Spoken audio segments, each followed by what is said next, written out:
It has been said that average people want you to stay average. Welcome to the Breaking Average podcast, the podcast designed to challenge you to break the mold that average has on the world. Each episode offers insights directly from those who choose to break average every day. Now, for the latest insights, here are your hosts, Paul Gustafson and Rick Morris. Welcome to another episode 2, season 4. I'm your host here, Rick Morris, with my good friend, Paul Gustafson. How you doing, partner? Hey, I'm doing fantastic. I cannot wait to talk about what we're going to talk about today. We teed it up a little bit last time, but it's going to be a lot of fun. This is going to be a good discussion and hopefully a lot of value added for folks here as they're listening and tuning in, watching, or listening. On the Breaking Average podcast, which is the part I missed in the opening there. There it is. But today we're continuing this how-to series. And again, we're talking about our different life experiences and what we've been through, what we've learned as a way, hopefully, to pour into you, our audience, to answer maybe some of those questions or give you some tips and hints of how to get going forward. And so today we were going to talk about one of the things we're asked probably most often about, Paul, is how did we write our books? How did we get published? Yeah. And you and I think have taken different journeys there, but how many books do you have out, Paul? I have most recently, I've got 3 books out. I got another one that's ready to be pushed out. But then prior to this, in the technical world, I had a hand in 2 books, maybe 3, kind of. So there's several books that I've been, I've pinned a chapter or 2 in. So, but yeah. Yeah. So I've got 6 on the market, 2 that I've contributed to, 4 that are mine. Yeah. And so, I mean, let's just dive right in. The first thing I remember when I made the decision, I want you to think about this, Paul, too, and answer the question too, where you made the decision to write a book. Yeah. I was the vice president of programs for the Project Management Institute, and we had booked in Neil Witten, who's now, a friend and mentor to me, but we booked him in. It was $170 a head for people to come to his seminar, and it was all based on his book, The No Nonsense Guide to Getting Projects Done. And everything in there was completely against the way that I like to run projects. And it was just a whole different thing. And I was like, wow, this is a powerful book. I get it. But I remember asking him the question. I was like, what was your last job? Yeah. Neil, and he was a senior vice president at IBM. So of course, if he told people to do stuff, they did stuff. Well, I'm this, nobody guy that has no authority, nothing. And so all of the techniques he was teaching, I couldn't do. And right there, I was like, you know what? I can see the economics here. It's a built-in audience through PMI. I'm going to write a book. And that's where I made that decision. What about you, Paul? When did you decide to first write? Yeah. There's a couple different stories there. I'll share the first one. I was actually in college first year. And I went to Ohio University my first year of college. And I guess that's mostly known for journalism, although I was there for computer engineering. And I remember taking an English class, and it was a late night class. And the professor comes in and he introduces himself as Dr. Davis. And Dr. Davis, he was a little bit smug, a little confident, but he goes in there and he basically pronounces himself as our guide for the year. And I'm like, wow, this is weird. He comes in wearing a tweed coat, looking a little bit like Jack Black, and goes up to the whiteboard and he writes down these 3 words: words have power. And then he tells us, he goes, guys, I want you to pull out your notebooks and your pens, and I want you to write why this is true, why words have power. And I want you to go for 15 minutes. Don't erase, don't go back, just write whatever comes to you, write why words have power. And he pretty much made sure everybody was ready to go. And he says, all right, start. And I remember writing, like, this is the craziest, weirdest exercise in the world. Words have power. But it ended up being one of the most profound exercises I ever did at that first year of school. And it sort of opened my awareness up of the power that we have in those words, because at first I was drawing blanks, they call it writer's block. We don't know what to write, but I started thinking about why words have power, and I recaptured that. I can share that on a link here for everybody.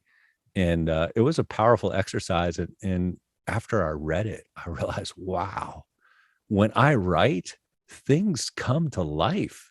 Things actually can get captured here that maybe I didn't even realize I had in my head. And so I realized the power of writing at that point. And so I kind of put it on the back burner, Rick, like, okay, I want to write a book one day. No, I want to write a book. And so years went by, and then I had some opportunities to write papers. I wrote lots of technical papers, had them published, presented. It's where I really started speaking, and did a lot in the simulation computer programming kind of world, and wrote some, elements, like, as I already mentioned, some contributing pieces to different textbooks and things like that. But I still had this on my bucket list. Like, I need to write. I want to write this out. And I remember after my dad had passed, wishing that I had written down the things that he had shared with me. And I was like, really kind of sad initially. Like, I wish I had my dad's wisdom, because he had passed in 2007, and I didn't have that info. And then it occurred to me, like, well, you may not have your dad's writings, but there's nothing to keep you from writing what your dad taught you. Why don't you write what your dad would have written? And so that's where I wrote Leaders Press On, that book, and really captured this essence of perseverance. And that really started it going. And writing for me is so therapeutic. It's hard. It's not easy, but boy, it's a powerful thing to do. It's I think something that every one of us should spend a few minutes a day trying to write something out. So that's my story. I know it's a little long, but I wanted to share the Dr. Davis story from Ohio University, and just sort of where I got to my current focus on books right now. Yeah. Yeah. So when I first started going, made that decision, that's one thing. And I was running a PMO at the time for a bank. And I remember, like, I just started looking at what was working and what's not working, started to write stuff down. I went and found a book called Putting Your Passion into Print. And it's interesting now because that's out of print. But I got this book, Putting Your Passion into Print, and started to follow it. And I'll tell you, the biggest tip that saved me a tremendous amount of time, and the first tip I can give our listeners is it depends on the book. First you've got to decide, like, how you want to do it. There's so many different self-publishing options here, and we'll get into self-publishing because I know you do a lot of self-publishing too, right, Paul? But yep. I wanted my first book to be published, to go through the standard, get that validation that way. And it's a lot more difficult now than it was then. I mean, it was difficult then too, but the point being is, that it's not as big anymore as it was. But so when I got this book, Putting Your Passion into Print, it told me, depending on the type of book. So if you're writing fiction, you do need to write the book, right, in order to get it published. But if you're writing nonfiction, don't write the book. And I was like, wow, okay. And so here's how that works. If you're trying to get published by a publishing house and you have a nonfiction book, they want to know a couple of things. So first, they want to know, what are you going to do to sell it? Right. Yes. So again, there's a lot of work that goes into selling the book, and there's a lot of stuff that you have to push. So they want to know, what are you going to do as an author to push, and what are you going to do as an author to sell it? The next thing is they want the table of contents. Then they want to understand why your book's going to be different than the other books on the market. Yep. And then they do ask for like 2 sample chapters, and those sample chapters gives them an idea of the direction, the voice that you're writing in, and about the length of your chapters. So they're trying to calculate the number of words. But don't write the book. Now, when I first started Project Management That Works, I was writing it in first person. I was writing it as my story, and it turned out to be not, in first person. They hated the first person thing. They wanted me to change it to third person. So, but that's a little bit later in the story. So the first thing that I did was write the proposal. And then I found a website, it's still active, called absolutewrite.com. So it's absolute, WRITE.com. And this is about agents. And it's other authors sharing that the agents are legitimate.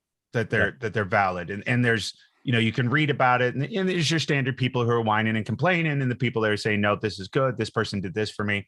But it allowed me to get past all of the reading fees and that kind of stuff. Like, you should never pay a reading fee. If somebody's charging you a reading fee, not a real agent. Just so you know, straight up, that's a way that you can weed somebody out. Right. But I started at the zeros, so it was alphabetical. And I just started sending out proposals to anybody who had gotten a business book published for an author until I got to my agent, which was Talcott Notch. So I was in the T's. It was about 1.5 to 2 years for me to even find an agent. So I'll pause there, Paul, and talk about maybe your journey of why you decided to go which direction or the other. Yeah, sure. So I have played in both worlds with a publisher and self-publish. In my world of publisher, again, I told you I did some textbook stuff. I wrote a book called C++ Builder's Guide, version 5 and 6. And so those 2 books, as well as being asked to be technical editor on some other technical books, which was kind of cool. And I created a exposure for me in the publication world. And I wrote some chapters in a couple larger books, combat modeling. But point being is this: when I was working with Pearson's, they're part of Sam's, right? You've heard of Sam's publication. Sure. 21 Days, all those kind of books that were out there. And it was really eye-opening because they've got a whole team. They got a team of editors. They got a team of that's working with the different bookstores at the time. Borders was the big bookstore, and Barnes and Noble was number 2. Obviously, Borders is gone, except in Malaysia. There is a Borders in Malaysia. And so what was interesting was Amazon obviously is huge too, and at that time in the early 2000s, early 2000s, Amazon was really coming on the scene and changing the whole game. And I think if it wasn't for Amazon, we'd still be in the traditional way of publishing books today.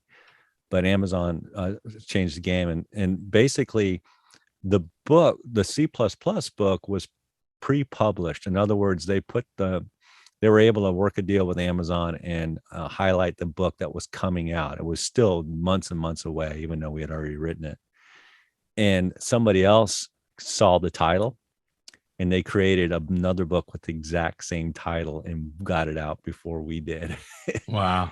And Borders, that kind of freaked Borders out. And so they killed the whole SKU. All the books that were on that were scheduled to go to Borders never went to Borders. They went to Barnes and Noble. If you went to Barnes and Noble, you could see my book there, which was kind of cool, but it was never at Borders. And we went and checked, they went and researched it, and they found out that Borders thought that the book was published under another publication company. And so that made me realize, boy, this is cutthroat, this whole world of book writing and titles and things like that. And Amazon really did change the game. They had something called Create Space, which was changed to Kindle publishing. Obviously, you've heard of ebooks, but now everything is under Kindle publishing there. If you want to do a self-publish, there's other ones. I've had communication. I love some of the stuff that I forget the name, Morgan Publishing is doing. So we can provide some access to it. If you've got a really good manuscript, that's a great path to go to. It's not quite self-publication. It's a little bit of a publication arm to support you. But to your point, you still have to do the marketing nowadays. Even if you get published through them. Yeah, even through a publisher, you're still doing the marketing. You still have to. It's on you. Right, you've got to do it. How are you going to move it off the shelves? Yeah. So when Talcott Notch booked us, we started sending our proposals out through her, and then nobody was buying. So another year goes by of just sending stuff out, nothing happening, and then I got an offer to rewrite for Adams Media the Everything Project Management book. And so it was already like 13 chapters. They wanted to go to 21. I could use whatever I wanted to use in the old one, but I needed to update it, and it was going to be a second edition. It was a one-time fee, so no royalties on it, but I'd be published under my name through a major publisher. Yeah. The moment we inked that deal, there was a bidding war for my other manuscript. So the moment I agreed that, I hadn't even started writing the Everything Project Management book yet when Project Management That Works sold. So I was actually writing both books at the same time. So the deadlines were about 30 to 45 days apart. What's interesting, if you go through a publisher, is you do lose some of the creative control, and some of the stuff is just it's just dumb. If you hate the corporate stuff, then you're going to hate that portion as well. So they messed around with the title. They changed the title 9 times, only to come back to the original title that I had at the last minute. Then little things like, so my book was big on communication between project manager and then different types of team members, whether I'm talking to an executive or the finance guy or just a team member, that kind of stuff. So when I was writing conversations down, it would say project manager, executive, project manager, executive. And they were like, well, we want to name those people. Yeah. And I was like, no, because the context is important, that you're speaking to an executive, that context is there. So we ended up saying, all right, you can name the project manager. So you can say, this time Paul's the project manager. So it would say Paul, executive. But that was like 7 meetings and back and forths and little fights and that kind of stuff, which to me really didn't add anything to the context of the book itself. Yeah. But, where I started to make the decision to go self-publishing came to the finance side of it. So my book, the cover price was $24.95 for the cover price. If I wanted to buy the book, to sell it, which I outsold the publisher 10 to 1, I had to pay $14 a book. So I have to pay $14 per book, every single book that I sell. So I'm making $11 profit off of my stuff, like off of my, thing, just because they, so, and they do give you an advance. So I got a $5,000 advance to write. It was $2,500 to accept and $2,500 when the stuff done, but then that came out of my royalties. Yeah. So it's a loan, right? It really is what it was. So it's a crazy game. And maybe you guys are sitting in a position where like, I want to write a book, but some of this stuff scares me. We're going to take some of the parts of it. We've gone through these experiences, Rick, to your point on the whole royalty thing, just let me hit that real quick, because we were asked that. We were put in a position, do you want an upfront or do you want to go royalty? And we were a set of contributing authors, and we had to sit down, and we realized, well, if it goes right, royalty is going to be the better way we go. And so we didn't ask for any, maybe they gave us $200. I don't know. It wasn't much upfront. And so for a while we were getting nice royalty checks. The last one I got was maybe 5 years ago. I still get them. I'm still getting them off of Project Management That Works. Yeah. So, but our book, it's off, it's not in circulation anymore. So, there's no SKUs there to sell, but for a while it was kind of nice, and if Borders hadn't messed up and realized that book, we would have I probably would have been able to maybe buy a car or something out of it. Right. So it would have been significant, but I forget how much money I made off that book. But it's not much, though. At the end of the day, it's not much. The book is a labor of love. It's not a money making, unless you're a John Maxwell or a Simon Sinek that is going to fly off the shelves just based on your name. Yeah. One of the smartest things I did, Paul, is I negotiated I bought 700 of the jackets of the book, because mine was a hardcover book and it had a jacket over it. Yeah. I asked, and I still have them, 700 of those. Here's why that's important. Thanks to Amazon, what I would do about every 2 to 3 months is I'd go out there and they were selling my books used for $1. So I would buy all of my books back. As long as the shipping and the cost of the book was under $14, I would buy all of those. And some of them, were really damaged, but most of the time it was just damage to the jacket cover. Yeah. And so then I would just put a brand new jacket cover on it, take that thing to my next speech, and I was making a little bit more, like just these little tricks that you pick up to. Well, plus you can sign all your jackets too if you're not signing inside the book. So we have a Second and Charles, which resells books, And I saw my book on the shelf there, and I picked it up, and I had autographed that to somebody, and it was on the first page, and I knew who it was, and I was like, "Yo, you saw my book back." Yeah, Oh man. so the funniest things. Oh man. Yeah. Yeah. Yeah. So I would say this for folks though, as you're thinking about this, don't get too caught up in who's going to publish it. That's a long step. Amazon has, there's different other paths. It doesn't have to be Amazon, but one of the things that when I was working with Morgan James, and I had an opportunity to publish with them, and I still may use you guys because I love Morgan James. Here's what they told me. He says, Paul, even if you have a book that's published on Amazon, that's a good thing. That's fine. So if you self-published on Amazon, we still may be interested in picking that back up. You just had a book that got picked back up. I was talking to Jeremy Donovan, who wrote how to give a TED Talk speech. I mean, really good book. And somebody a publisher grabbed a hold of that and said, "Hey, look, we saw your self-publish your book that you self-published. We would love to get the rights to that and push that out." What that does is it takes you, instead of you sending out all these manuscripts to different potential publishers, what you do is you've created a much wider path for others to kind of grab a hold of this book and take a look at it. And then they may come to you and say, "Yeah, I want you to take this further with us. Can you update this book? Can you add a few more chapters or whatever?" And I mean, I haven't gone down that path, but I remember talking to Karen at Morgan James, and she shared that, like I could take Leaders Press on, they'd be interested in republishing that, and, probably doing a few things, and, maybe even putting it as a hardback, which is cool. So I would say I love the self-publishing thing. They've made it so much easier. They've taken so many of the steps out. Now there's still some onuses on you in terms of editing and things like that, but it really editing and typesetting and editing.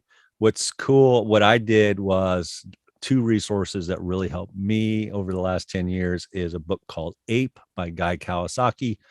Ape stands for author, publisher, entrepreneur. And he talks about how to really self-publish a book. It's great. It's fantastic. Another book was Jeff Goins, How to Be a Writer. That was very helpful for me. There's other great books on it, but those 2 books really were supportive and helpful for me, pushing me forward. The Jeff Goins book was cool because he basically says, look, if you can just, write blogs, 500 words, his encouragement is, hey, over the next 30 days, write 500 words a day. And by the time you're done with those 30 days, you got a book. You got a book, So 1,500, so 15,000 words. So that's something that you can think about doing, is the 500 word mark in writing. And that's what I would do, is just write every day. Michael Hyatt, learned a lot from him too, through his stuff. And he would just blog. He would just put blogs out there. And over time, he says, there's enough blogs that you've probably written to be able to capture a book. Seth Godin writes blogs. Then he publishes books. So all his books that come out are essentially recast of his blogs that he's pulled together and kind of put a little bit of flow to it. The first time I really encountered this was a guy named John Fisher. He wrote the articles on the back of CCM magazine, which is Contemporary Christian Magazine. I loved that when I was doing youth ministry stuff. I would always read Jeff Fisher's articles. He was a singer, songwriter, but also an author. And he ended up publishing some books like Real Christians Don't Dance and Real Christians Don't Ask Questions. Well, all those are essentially blogs, the articles in in the magazine over the course of 2 years that he put in the back of a book. Put in the back of a magazine that became a book. So write blogs is kind of a cool way to do it. Just write is really my recommendation, and look for the easy path. I like Kindle as a self-publishing arm. It's pretty easy to work with, and they give you the templates, the typeface kind of documents that you can do. I bought a few out there, but ISBNs, we can talk about that too. So if you want, but I'm going to pause. I know I've talked a lot. Well, it's one of the things that I remember Paul or John Maxwell saying is people are like, how do you write so many books? And his answer is, I write. You're right. So there's some great tools that are on the market out there. There was one that I was just trying to search for here really quickly. It was one that I found that if you are somebody that likes the blog and you start, we talked about that. There was a great, and I'm not going to be able to find it, but there was an app that I had, which is where I created one of my ebooks that essentially went through and grabbed my blog posts. I gave it all the URLs of the blogs that I wanted, and it formatted it into an ebook that I could use as a lead magnet on a funnel. So I have another book out there. I really don't, claim it as much as I do anything, but it's Lessons Learned, a project manager's survival guide. But it was like 30 of my favorite blogs that I ever wrote, and it just pulled that into an ebook that became something that you could download. Yeah, and Tim Ferriss, you're giving me some more thoughts here that I wanted to share. Tim Ferriss, he does a podcast, right? He's the guy that did, the 8-Hour Work Week, I think is the name of the book. And what he did in his podcast is he took all the podcasts and he transcribed them and he published them as books, Tribe of Mentors. And there's a bunch of books that he's done that way. And others have done that too. And that's a powerful mechanism is, okay, what can you do to repurpose something that you've already done, whether it's blogs or whether it's podcasts, and spin it that way, put it out there. For sure. So, the other thing that I love is we should talk about audiobooks. Yeah. Right. I have made more money over the last 10 years on the side. This is side hustle on my audiobooks than I did on my print books. And the key is, so ACX is the extension. It's part of Amazon again. And it's not Kindle publishing, but it's essentially the same kind of thing. And that's the way to do that is to have a good mic and go through that process of reading your book. In fact, the best way that I find to edit your book is to read your book. When you read your book and when you capture it, when you read it out loud, there's something that allows you to really process what it is that you've written and ensure that it's captured and communicated in a way that really reflects you. And that's so important, because what happens, guys, is let's say you put, 3 months of work in, write a book, you go get it edited. They do a great job editing it, and they've tweaked it. They've tweaked it to the way that they think is important for it to be published. And that's great.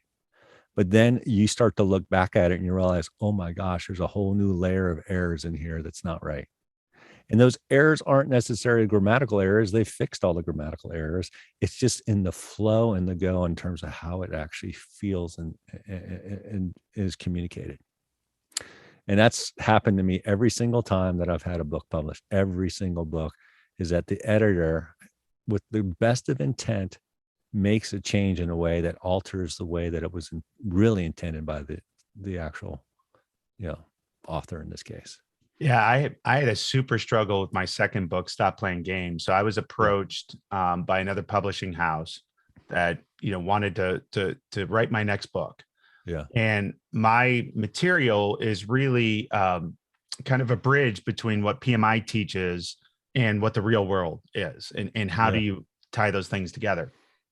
But their number one book that they put out was PMP exam prep, and Rita Mulcahy's PMP exam prep, which is the way PMI teaches it, 100%. So the editor that they had with me, the only book she had ever edited was this PMP exam prep. And Rita says a lot of stuff in that to shake people up, just so that you're thinking the way PMI is thinking when you take the certification exam. So we got into all kinds of squabbles. She's like, this is the way Rita teaches it. And I was like, I know.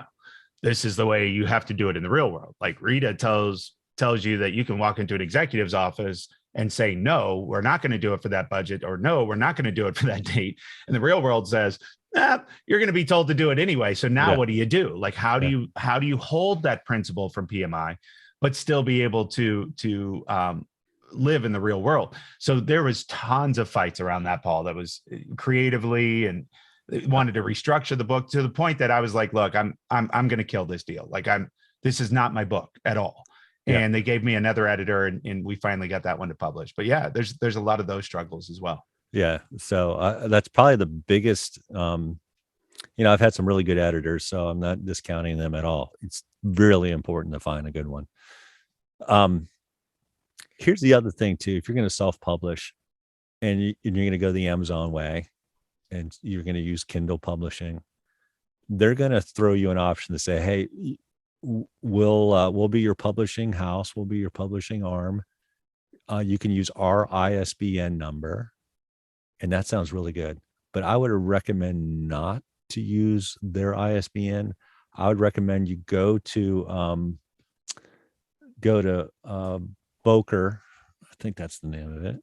That's BOWKER, and buy a group of ISBN numbers or whatever. It's not that expensive, but this way you have rights. You are the author.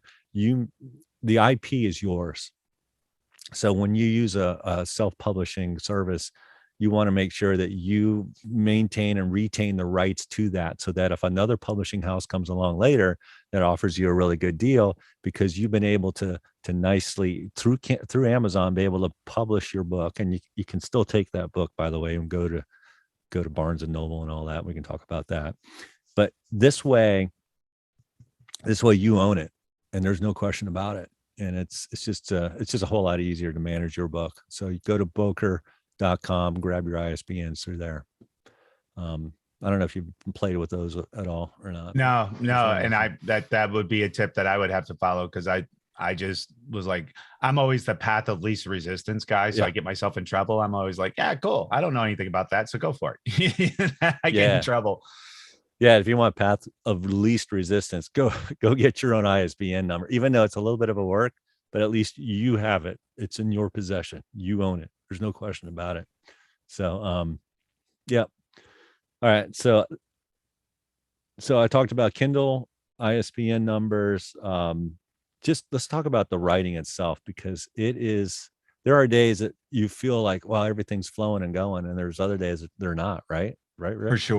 For sure. So one of the tips that I have, and it's really part of my tip and challenge, but I'll give it now, is anybody that I'm helping mentor write a book, what I have you do is just create 3 columns in a Google sheet or Excel sheet or something like that.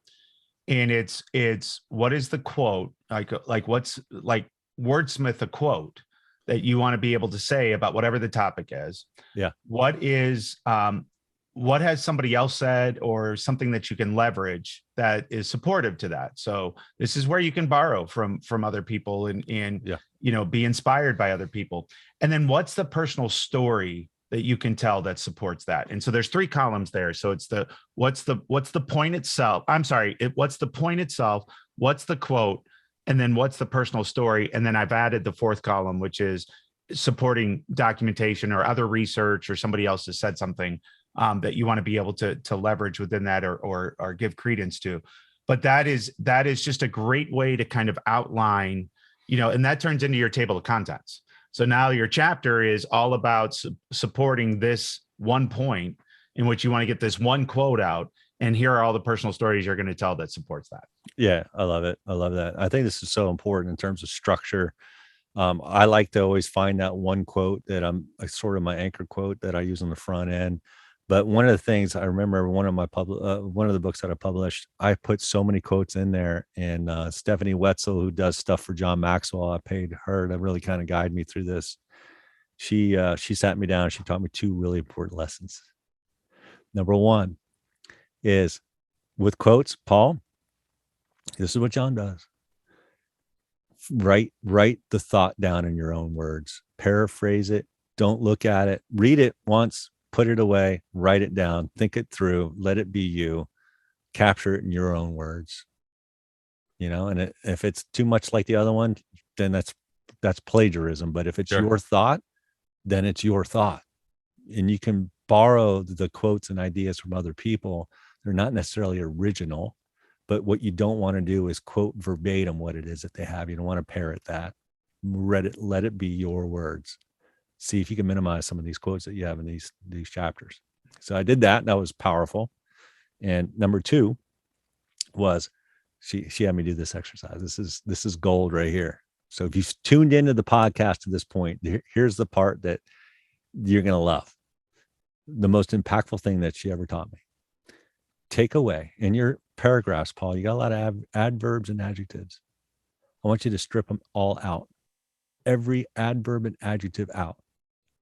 It's not to say that you can't use them, but if the sentence doesn't really make the point that you're trying to make, when you take the adverbs and adjectives out, then you don't need to say it. It needs to be written in a way so that the adverbs and adjectives aren't there, because the adverbs and adjectives kind of get in the way of it. It makes it too flowery, and it was like, I didn't want to take the adjectives and adverbs away, but once I did, I could see what she was talking about. I'm like, wow, okay. It gives me more clarity in terms of how I need to write, and, I went back and added a couple of them in there to really create the emphasis that was necessary, but it could stand on its own without the adverbs and adjectives. That was the question. So those were 2 big tips for me, but I love what you talked about. Make sure you tell story. I always like story, science, and call to action as sort of the 3 elements that every chapter has. The other tip I can give then, if you just got overwhelmed like I did in trying to remove all the adverbs and adjectives, is just find a great editor that you like. There's a lot of people. Yeah. I use a lady by the name of Lauren Mix, who's incredible. And she works primarily with people who are speakers that are writing books, right? That's a whole genre in and of itself.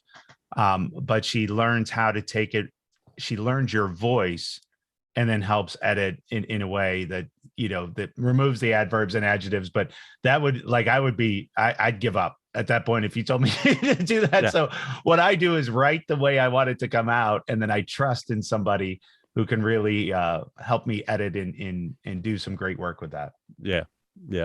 There's different ways to do it. And one of the things too, kind of back to what we talked about before, is you're getting closer to publication. I would highly recommend that you go through the process of recording your book before you actually publish it. It may not be actually the recording that you put out on Audacity through ACX, but if you go through that process, then you will know, okay, this is in my voice. This is me. This reflects who I am. And go through that process. You'll find some of the things even the editor missed, and it'll be a better book for sure. So, all right, man, let's land the plane here. Tip and challenge. This has been so good. Hopefully we've filled people's buckets. I want to start us off here if we could. My tip and challenge is write. Just take some time to write. And I think for a lot of folks, they get frustrated and they give up because they didn't get that book done, in the period of time that they have. Give yourself grace. Give yourself a window of time and just write a little bit every day. And over time, you'll see, even though it doesn't seem like it's coming together the way you want, it'll come together. Just write a little bit every day, just a little bit every day. And you'll find you'll find the end. So that's my tip and challenge. Yeah. And I'll mirror that in a different way, but if you want to start writing, journal. Yeah. So at the end of every day or at the beginning of the day, whenever you're most creative, think back on the day before. What was funny? What made you laugh? What was a story you would tell?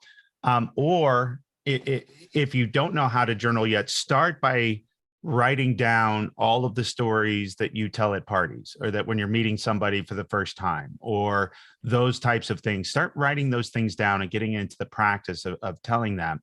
And then the challenge is to continue that, but think back through your life. We did an exercise, Paul Martinelli had taught me, and I've taken that on. But think of your life in decades, 0 to 10. Who are your friends? What do you remember? What's a key story that prompts it? And then now 11 to 20, like, what were you doing? Who were you hanging out with? Where were you in your phase of, where were you living? All those different things will prompt stories and memories to come up that you can start to write down. And from that, you can start to glean, key points and key messages and that kind of stuff.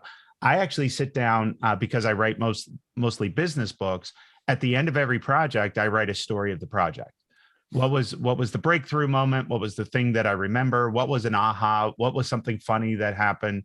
Any of those types of things, I'll write down, and I may never use those, but I have a treasure trove of projects, clients, and items that I can go back and pull from. And so when I'm starting to write a new book, I'll go, oh my goodness, this is like this client. And I'll go back to that story and I'll have it fresh, like right as it happened. So that would be my challenge for you. I love that. I love that challenge. And I would say too, when you journal and you're trying to capture those stories, some of the best stories, Rick, aren't they? They're failures and challenges that we go through, right?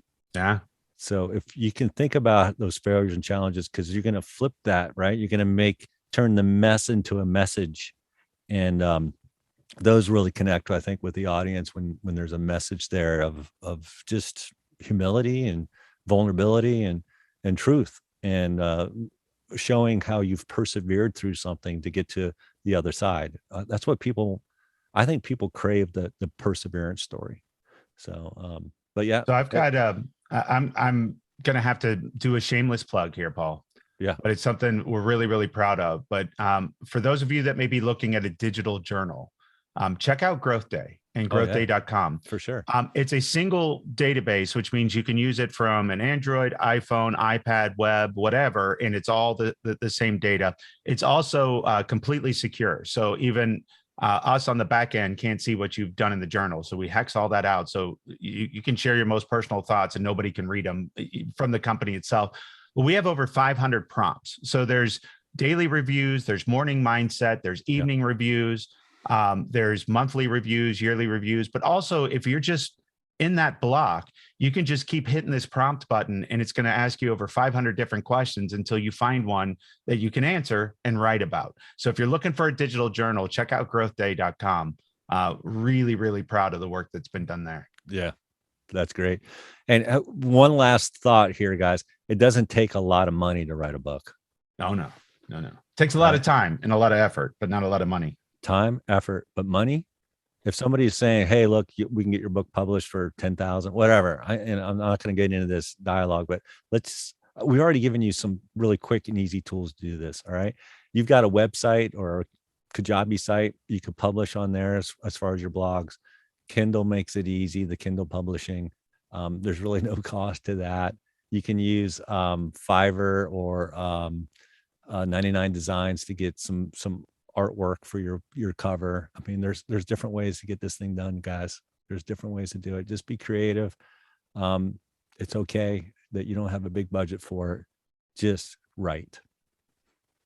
All right, man. This has been good.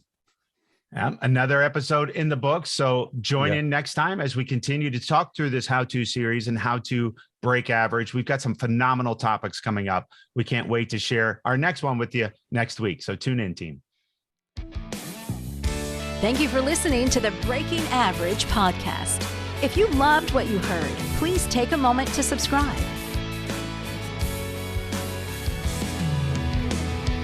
All opinions and comments expressed in this podcast are those of the participants and do not reflect the opinions or views of any of the advertisers, producers, or platforms. This show was produced by R² Multimedia. A special thank you to Milestone Melodies for our theme music. As you continue your day, what is one action that you can apply from this podcast to your life? Tune in for our next episode as we continue to challenge everyone to break average.